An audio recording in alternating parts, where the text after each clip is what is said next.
ಎಲ್ಲ ನನ್ನ ಆತ್ಮೀಯ ತುರುವೇಕೆರೆ ತಾಲೂಕಿನ ಜನತಾದಳ ಪಕ್ಷದ ಪ್ರಮುಖ ಮುಖಂಡರೇ, ಪಕ್ಷದ ಎಲ್ಲ ನಿಷ್ಠಾವಂತ ಕಾರ್ಯಕರ್ತ ಬಂಧುಗಳೇ, ಪಕ್ಷದ ಎಲ್ಲ ಕಟ್ಟಾಳುಗಳೇ, ಇಂದಿನ ಜನರೊಂದಿಗೆ ಜನತಾದಳ ಸಭೆಯಲ್ಲಿ ತುಮಕೂರು ಜಿಲ್ಲೆ ಮೊದಲನೇ ಹಂತದಲ್ಲಿ ಪ್ರವಾಸವನ್ನು ಕೈಗೆತ್ತಿಕೊಂಡಿದ್ದೇವೆ. ನಿಮ್ಮೆಲ್ಲರ ಆಶೀರ್ವಾದ, ಸಹಕಾರ, ಪ್ರೋತ್ಸಾಹ ಎಲ್ಲವನ್ನ ಬೇಡುತ್ತಾ ನಿಮ್ಮ ಸಂಪರ್ಕ, ಬಾಂಧವ್ಯ, ಸಂಬಂಧ ಇವೆಲ್ಲದರ ಜೊತೆಯಲ್ಲಿ ಪಕ್ಷವನ್ನು ಕಟ್ಟಬೇಕು ಅಂತಕ್ಕಂಥದ್ದನ್ನ ದೃಢವಾದಂಥ ಒಂದು ತೀರ್ಮಾನವನ್ನು ಪಕ್ಷದ ಹಿರಿಯ ಮುಖಂಡರುಗಳ ಮಾರ್ಗದರ್ಶನದೊಂದಿಗೆ ಇವತ್ತು ಹೆಜ್ಜೆಯನ್ನು ಹಾಕಿದ್ದೇವೆ. ವಿಶೇಷವಾಗಿ ತುಮಕೂರು ಜಿಲ್ಲೆಯಿಂದ ಪ್ರಾರಂಭ ಆಗಿರ್ತಕ್ಕಂಥ ಜನರೊಂದಿಗೆ ಜನತಾದಳದ ಈ ಒಂದು ರಾಜ್ಯ ಪ್ರವಾಸದ ಹಿನ್ನೆಲೆಯಲ್ಲಿ ಇವತ್ತು ತುಮಕೂರು ಜಿಲ್ಲೆಯ ಮೊದಲನೇ ಹಂತದ ಅಂತಿಮ ಕಾಲ್ಗಟ್ಟಕ್ಕೆ ಬಂದು ತಲುಪಿದ್ದೇವೆ. ತುರುವೇಕೆರೆ ತಾಲೂಕಿನ ಹಾಲಿ ಶಾಸಕರು,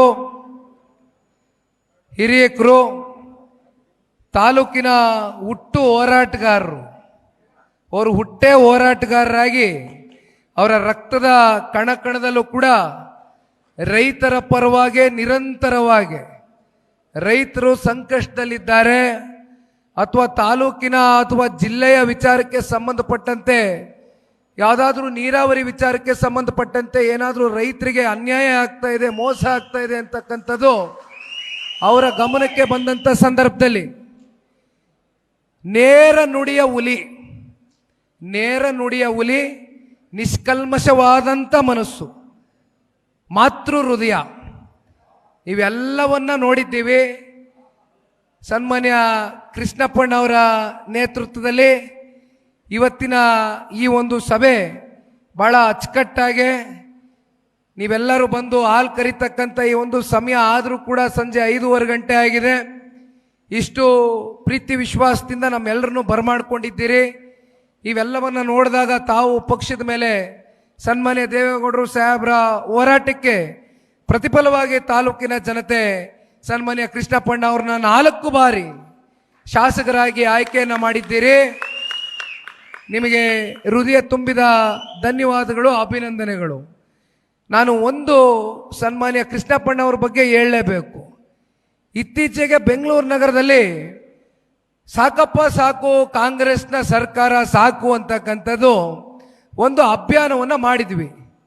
ಯಾತಕ್ಕೋಸ್ಕರ ಅಭಿಯಾನ ಮಾಡಿದ್ವಿ ಅಂದರೆ, ಇವತ್ತೇನು ಕೃಷ್ಣಪ್ಪಣ್ಣ ಅವರು ಮಾತಾಡಬೇಕಾದ್ರೆ ಹೇಳ್ತಾ ಇದ್ರು, ದೊಡ್ಡ ಮಟ್ಟದಲ್ಲಿ ಇವತ್ತು ಜನಗಳ ಮೇಲೆ ತೆರಿಗೆಯನ್ನು ಆಗ್ತಕ್ಕಂಥದ್ದು, ಅಭಿವೃದ್ಧಿ ಸಂಪೂರ್ಣವಾಗಿ ಇವತ್ತು ಕುಂಠಿತಗೊಂಡಿರ್ತಕ್ಕಂಥದ್ದು, ಆಡಳಿತದಲ್ಲಿ ಸಂಪೂರ್ಣವಾಗಿ ವೈಫಲ್ಯತೆಗಳು, ಭ್ರಷ್ಟಾಚಾರ, ಹಗರಣ ಇವೆಲ್ಲವನ್ನ ನೋಡಿ ಸಾಕಪ್ಪ ಸಾಕು, ಕಾಂಗ್ರೆಸ್ನ ಸರ್ಕಾರ ಸಾಕು ಅಂತ ಜನತಾದಳ ಪಕ್ಷದ ವತಿಯಿಂದ ರಾಜ್ಯದ ಜನರ ಭಾವನೆ ಹೊರಗಾಗ್ತಕ್ಕಂಥದ್ದಕ್ಕೆ ಬೆಂಗಳೂರು ನಗರದಲ್ಲಿ ಒಂದು ವೇದಿಕೆ ಸಜ್ಜಾಗಿತ್ತು.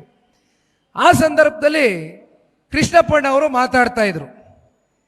ಕೃಷ್ಣಪ್ಪಣ್ಣ ಅವರೊಂದು ಮಾತು ಹೇಳಿದ್ರು, ನಾನು ನನ್ನ ಕ್ಷೇತ್ರಕ್ಕೆ ಅನುದಾನ ಕೇಳಲಿಕ್ಕೆ ಹೋದಾಗ ಅಭಿವೃದ್ಧಿಯ ದೃಷ್ಟಿಯಿಂದ ಸಿಂಬಲ್ ಕಿತ್ಕೊಂಡ್ಬಿಡ್ತೀನಿ.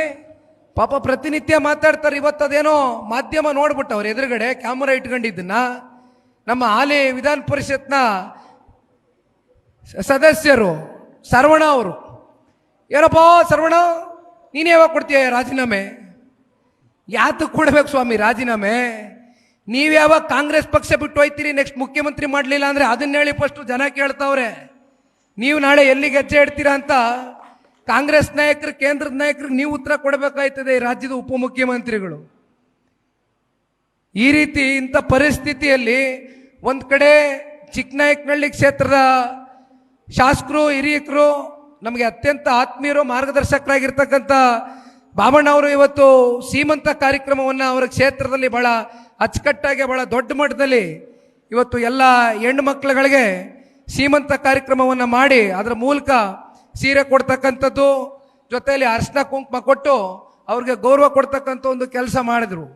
ಈಗ ತಾನೇ ನೋಡ್ಕೊಂಬಂದೆ, ನಾನು ಹೋಗ್ಬೇಕಾಗಿತ್ತು, ಹೋಗ್ಲಿಕ್ಕಾಗಿಲ್ಲ, ಪ್ರೋಗ್ರಾಮ್ಗಳಿತ್ತು, ತೋರಿಸಿದ್ರು. ಜರ್ಮನ್ ಟೆಂಟ್ ಭಾಳ ದೊಡ್ಡದಾಗಿ ಹಾಕಿದ್ರು ಬಾಬಣ್ಣ ಅವರು. ಮತ್ತೆ ನಮ್ಮ ಜಿಲ್ಲಾಧ್ಯಕ್ಷರು RC ಅಂಜನಪ್ಪನವರು ಕೂಡ ನಮ್ಮ ಜೊತೆಯಲ್ಲಿ ಹೆಜ್ಜೆ ಆಗ್ತಾ ಇದ್ದಾರೆ. ಇಲ್ಲಿನ ತಾಲೂಕು ಘಟಕದ ಅಧ್ಯಕ್ಷರು ಪೇರೆಂಟಲ್ ಬಾಡಿ ದೊಡ್ಡೇಗೌಡರು ನಮಸ್ತೆ ಕಣ ಕೇಳ್ತಾ ಇದ್ದೆ. ನಾವು ತಿಳ್ಕೊಬೇಕಲ್ಲ, ಎಲ್ಲ ನೀವೆಲ್ಲ ದುಡಿತಾ ಇರ್ತೀರಿ, ಮತ್ತೆ ನಾನು ನಿಮ್ಮನ್ನು ಭೇಟಿ ಮಾಡಲಿಕ್ಕೆ ಬಂದಿರೋದು. ಅಣ್ಣ, ನಿಮಗೆಲ್ಲ ಅನಿಸಿರ್ಬೋದು, ಏನು ನಿಖಿಲ್ ಕುಮಾರಸ್ವಾಮಿ ಇನ್ನು ವಿಧಾನಸಭಾ ಚುನಾವಣೆ, ಸಾರ್ವತ್ರಿಕ ಚುನಾವಣೆ 3 ವರ್ಷ ಆದಲ್ಲ, ಏನು ಇಷ್ಟು ಬೇಗ ರಾಜ್ಯ ಪ್ರವಾಸ ಅಂತ ಇಟ್ಕೊಬಿಟ್ಟವನೇ ಹುಡುಗ ಅಂತ.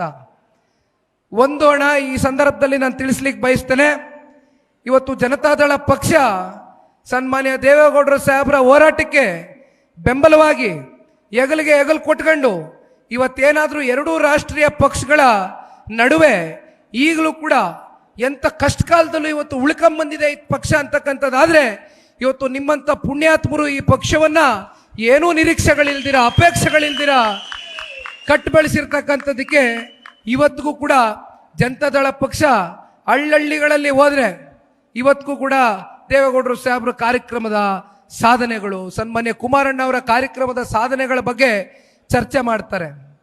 ಹಾಗಾಗಿ ಇವತ್ತು ನಾನು ವಿಶೇಷವಾಗಿ ಇದನ್ನು ಕೈಗೆತ್ಕೊಂಡಿರ್ತಕ್ಕಂಥದ್ದು ಯಾವುದೇ ಚುನಾವಣೆಯ ದೃಷ್ಟಿಯಿಂದ ಅಲ್ಲ.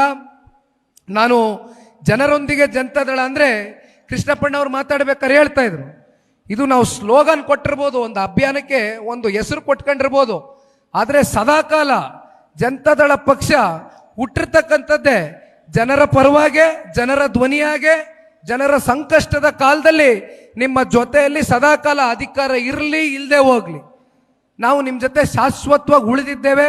ಅದನ್ನು ನೀವು ಗುರುತಿಸಿದ್ದೀರಿ, ಪ್ರೋತ್ಸಾಹಿಸಿದ್ದೀರಿ.